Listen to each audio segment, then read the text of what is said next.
संस्थापक राजा छत्रपती शिवाजी महाराज यांच्या पदस्पर्शाने पुनीत झालेल्या आपल्या प्रभू श्रीरामांच्या पुण्यनगरीमध्ये मी सर्वप्रथम आपल्या सर्वांचं मनापासून स्वागत करतो। होऊ घातलेल्या पुणे जिल्हा परिषद आणि आंबेगाव पंचायत समितीच्या निवडणुकीच्या निमित्तानं जिल्हा परिषदेचे उमेदवार सन्माननीय प्रशांत भाऊ अभंग, पंचायत समितीचे उमेदवार आपल्या गावचे भूमिपुत्र आणि सुपुत्र मनोहर शेठ बंडू इंदोरे यांच्या प्रचाराच्या निमित्तानं उपस्थित भीमाशंकर सहकारी साखर कारखान्याचे माजी अध्यक्ष देवदत्तजी निकम साहेब, शिवसेनेचे आमचे उपजिल्हा प्रमुख अजितराव चव्हाण, शिवसेनेच्या महिला आघाडीच्या जिल्हा प्रमुख सन्माननीय पूजाताई वळसे पाटील, युवासेनेचे आमचे शिरो लोकसभा मतदारसंघाचे अध्यक्ष वैभवराव पोखरकर, तालुका अध्यक्ष योगेशराव थोरात, याचबरोबर ऐतिहासिक अशी सभा आहे। आजपर्यंत शिवसेना पक्षाने ज्या ज्या सभा घेतल्या त्या सर्वांना परिचित आहेत। आपण सायंकाळच्या वेळेला सभा घेतली, परंतु आता ही आपण पहिल्यांदाच त्या ठिकाणी सकाळच्या सत्रामध्ये सभा घेतली आहे। देवदत्त निकम साहेबांना तालुक्यामध्ये अनेक ठिकाणी सभा घ्यायच्या, त्यामुळं वेळेच्या नियोजनानुसार ही सभा या ठिकाणी घेतली। मी आपला जास्त वेळ घेणार नाही, काही महत्वाचे जे 3-4 मुद्दे ते या ठिकाणी मांडणार आहे। मित्रांनो, आज तुम्ही जर बघितलं, आज मनोहर शेठ इंदोरे असतील किंवा प्रशांत भाऊ असतील, हे आपल्या सामान्य कुटुंबातील त्या ठिकाणी उमेदवार आहेत आणि या निवडणुकीला ते सामोरे जात आहेत आणि निवडून आल्यानंतर लोकप्रतिनिधी कशा पद्धतीने काम करणार आहेत, तर त्यांनी त्यांचा जाहीरनामा दिलाय, वचननामा दिलाय, त्यामध्ये ते काय करणार आहेत याचा स्पष्ट लेखाजोखा त्यांनी त्या ठिकाणी मांडलाय। माझ्या पिंपळगाव गडकीमधील सर्व मायबाप जनतेला त्या ठिकाणी माहिती आहे, महाराष्ट्र राज्याचे यशस्वी मुख्यमंत्री म्हणून ज्यांनी काम केलं, या राज्याचे मुख्यमंत्री आणि आताचे विद्यमान उपमुख्यमंत्री माननीय आमदार एकनाथजी शिंदे साहेब यांचे या पिंपळगाव गडकी गावावर विशेष असं प्रेम आहे। अनेक लोक विकासाच्या वल्गना मारत असतील, परंतु मी खात्रीने सांगतो 50 वर्षामध्ये जेवढा पिंपळगाव गडकी गावचा विकास त्या ठिकाणी समोरच्या मंडळींनी केला नाही, तो राज्याचे मुख्यमंत्री आदरणीय एकनाथभाई शिंदे यांनी त्या ठिकाणी देण्याचं दाखवतो आपल्या या गावासाठी दाखवलं। त्यामध्ये मग जलजीवन योजना असेल 12.5 कोटी रुपये, त्यानंतर पिंपळगाव कुरकुटबांधी गावरेवाडी आणि अवसरी हा जवळपास 5,58,00,000 रुपयाचा सिमेंट कॉन्क्रीटचा रस्ता निकम साहेब। आपण आदरणीय शिंदे साहेब मुख्यमंत्री होते, मी गावातील काही मंडळींना त्या ठिकाणी घेऊन गेलो, ग्रामपंचायतची मागणी नाही, कुणाची मागणी नाही, मी माझ्या लेटरवरती हाताने लिहिलं आणि मागणी केली की मुख्यमंत्री ग्राम सडक योजनेतून साहेब आम्हाला रस्ता पाहिजे। साहेबांनी तातडीने त्याच्यावर सही केली आणि सांगितलं हा रस्ता तात्काळ मंजूर करा आणि आज त्या रस्त्याचं काम त्या ठिकाणी सुरू आहे। आणि लबाड राष्ट्रवादीची मंडळी, मी लबाड का म्हणतोय, नारळ सुद्धा फोडण्याची त्यांची हिंमत नाही, कारण त्यांना माहिती हे काम आपण केलंय, परंतु 4-2 दांडकेवाली घेऊन आली।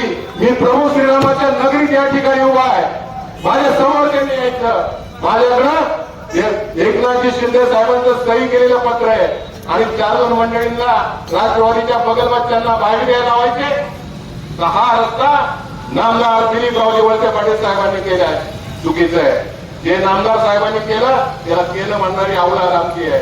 पण जवळपास 5.5 कोटीचा रस्ता, सिमेंट कॉन्क्रीटचा रस्ता तो आपल्या माध्यमातून होतोय, फक्त कॉन्ट्रॅक्टर तुमचा आहे, रस्ता आपण मंजूर केलाय त्यांचा।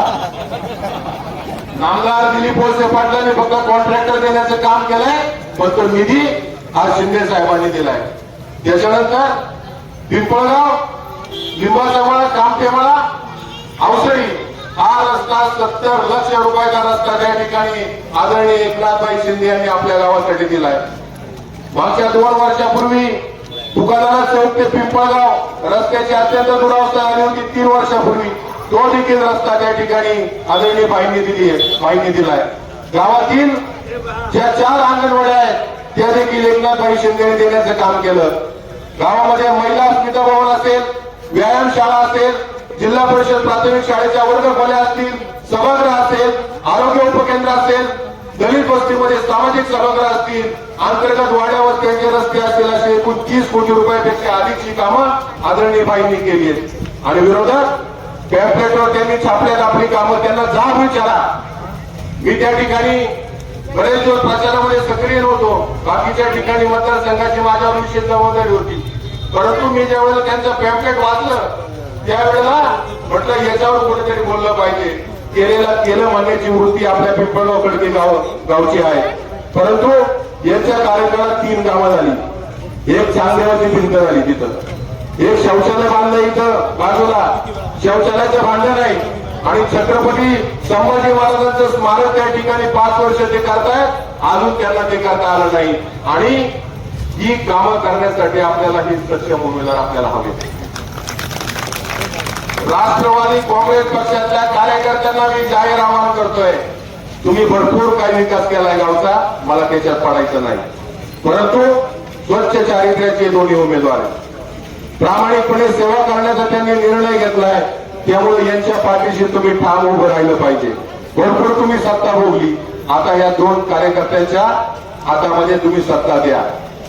आज प्रशांत भाऊ यांचा पिंड राजकारणाचा नाही, खऱ्या अर्थानं ते निवडणुकीला का उभे राहिले असा अनेकांना प्रश्न पडला. परंतु सामाजिक क्षेत्रामध्ये दातृत्व त्यांचं ज्या पद्धतीचं आहे, आज स्वतःच्या खिशातून त्या ठिकाणी 1 कोटी रुपयापेक्षा अधिकच्या रकमेतून त्या ठिकाणी त्यांनी शाळा बांधून द्यायचं काम केलं. आज आपले मनोहर शेठ इंदोरे, आज त्यांचा जो व्यवसाय, त्यांचं पत्रक वाचा. ज्या वेळेला लहानपणी त्यांच्यावर वाईट प्रसंग आला आपल्या पिंपळगावमध्ये, मामाच्या गावात ते राहिले, त्यांचं शिक्षण पूर्ण केलं, मुंबई शहरामध्ये गेले, हमाली केली, लिंब विकली, छोटी मोठी कामधंदे केले, वडापावची गाडी टाकली, पुढे 4-2 गायी घेतल्या, त्याच्यातून एक चांगला गायीचा गोठा निर्माण केला आणि पुणे जिल्हा परिषदेच्या वतीनं आदर्श गोपालक पुरस्कार त्यांना मिळाला. त्यातून पुढे मग एक चांगल्या पद्धतीचा व्यवसाय त्यांनी उभा केला आणि त्यातून चांगल्या पद्धतीचं काम त्यांचं आहे आणि उद्याच्या काळामध्ये ते आपल्यासाठी काम करणार आहेत. समोरचे उमेदवार कोण आहेत जरा आढावा घ्या. मी काय म्हणतो, तुलना करा. तुलना करत असताना 2 उमेदवारांमध्ये जर तुम्हाला आमच्या दोन्ही उमेदवारांमध्ये काही जर चूक वाटली तर तुम्ही त्याला मतदान करू नका. पंचायत समितीचे उमेदवार जे आता आहेत त्यांची वृत्ती बघा, फुगडी. मी त्यांचा एक व्हिडिओ पाहिला चेअरमन साहेब, ज्यावेळेला आता आपल्या महाराष्ट्राचे लोकप्रिय उपमुख्यमंत्री माननीय अजितदादा पवार साहेबांचं निधन झालं. संपूर्ण महाराष्ट्र आता हळहळतोय. आम्हाला खूप वाईट वाटलं, कारण आमच्यावर देखील साहेबांचं सदैव कृपाक्षेत्र राहिलं. ज्या वेळेला आम्ही काही विकासाची कामं घेऊन त्यांच्याकडे गेलो त्यावेळेला साहेबांनी आम्हाला देण्याचं काम केलं. पण ज्यावेळेला एखादी राजकीय भूमिका त्यावेळेला अजितदादांनी घेतली, त्यावेळेला हा पंचायत समितीचा उमेदवार अजितदादांना कचरा म्हणला होता. हा कचरा आमच्या पक्षातून गेला, अतिशय चांगलं झालं. आणि आज अजितदादा गेल्यानंतर तुम्ही भावनिक आवाहन करता. मला व्हिडिओ पाहून अक्षरशः रडू कोसळलं. मला एका ताईने तो व्हिडिओ दाखवला. काय चाललंय, तुम्हाला व्हिडिओ दाखवतो, मी वाजवून दाखवतो.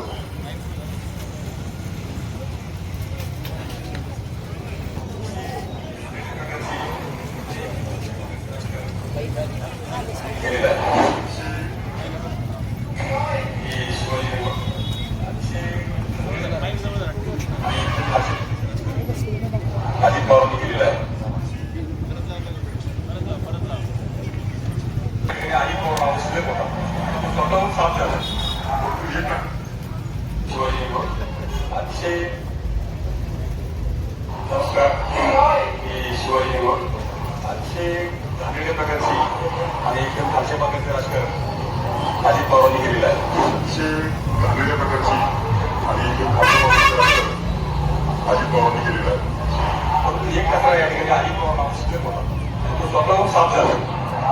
एकत्र या ठिकाणी अजित पवार शिल्लक होता स्वतःहून साफ झालाय. अजित पवार सारख्या माणसाने आतापर्यंत पवार साहेबांना खूप वेळा अडचणी त्या ठिकाणी आली.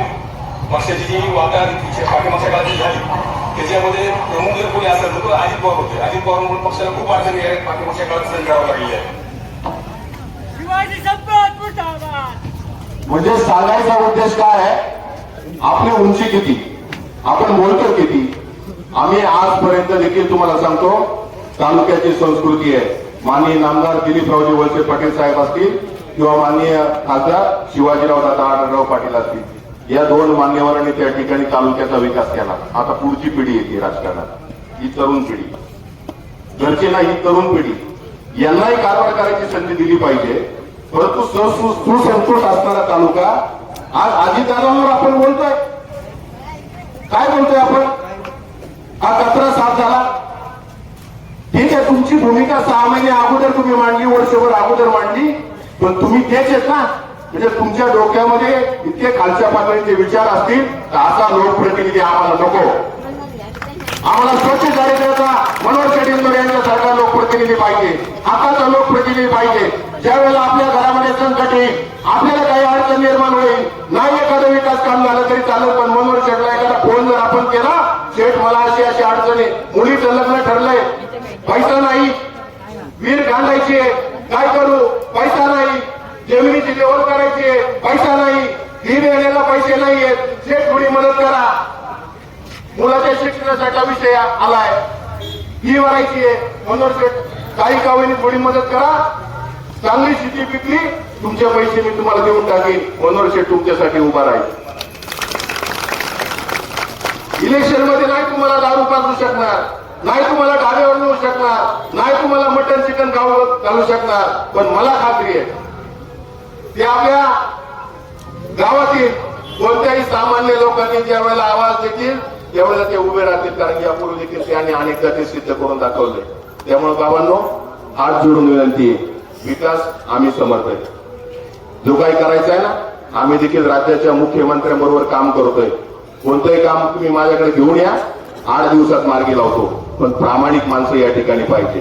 प्रामाणिक माणसं जर तुमच्यापासून जर दूर गेली ना, अहो ज्यांनी दुधाच्या मलया खाऊन आपले घरप्रपंच संसार उभे केले, आपण ज्या श्रीराम दूध डेअरीच्या प्रांगणामध्ये आज आपण उभे आहेत ना, ही आपली जीवन वाहिनी, जीवन नाही ठरलेली आहे.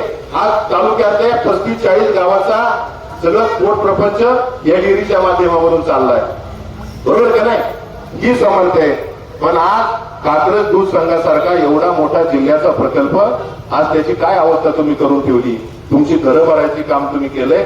मला अधिक टीका करायची नाही, कारण तो माझा स्वभाव नाही. जे मुद्दे तुम्हाला योग्य वाटले माझे तर ते उचला आणि या प्रामाणिक माणसांच्या पाठीमागं उभं राहा. असाच एक शिवसैनिक म्हणून तुम्हाला मी हात जोडून विनंती करतो आणि थांबतो. जय हिंद.